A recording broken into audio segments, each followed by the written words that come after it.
Salamu wapendwa, I hope mko poa na mnaendelea salama. Karibu jikoni tuandae kisamvu kwa njia rahisi. Utachemsha kisamvu na kikishaiva, utakwenda kuongeza kitunguu maji, pilipili kama unatumia bila kusahau chumvi na kitunguu thomu. Kama hivyo nilivyofanya. Baada ya hapo unaweza kuongeza curry powder kiasi kidogo tu, na curry powder sio lazima. Ila mimi huwa napenda kutumia ili nipate ladha fulani hivi ya tofauti.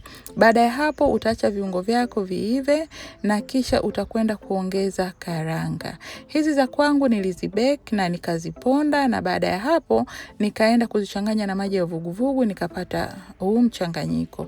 Utakwenda kuweka, utachanganya vizuri, na baada ya hapo utaacha kama dakika 5 hivi, zitakuwa ziko tayari. Kisha utakwenda kuongeza tui bubu la nazi kama hivyo ninavyofanya. Sasa hapa kama unapenda kisamvu ambacho kina rojo rojo, basi utaongeza tui jingi au utaongeza zaidi, na kama unapenda kiwe kikavu utaweka tui la wastani kidogo tu.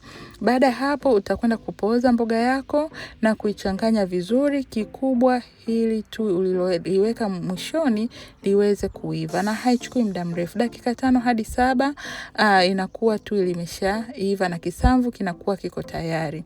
Mpendwa, unaweza ukapea hii mboga kwa kitu chochote kile, kama wali, ugali, vile upendavyo wewe au vile utakavyojisikia wewe. Nina imani utapenda hii recipe na hautoacha kujaribu na wala hutojutia. Hadi wakati mwingine, ninawapenda sana.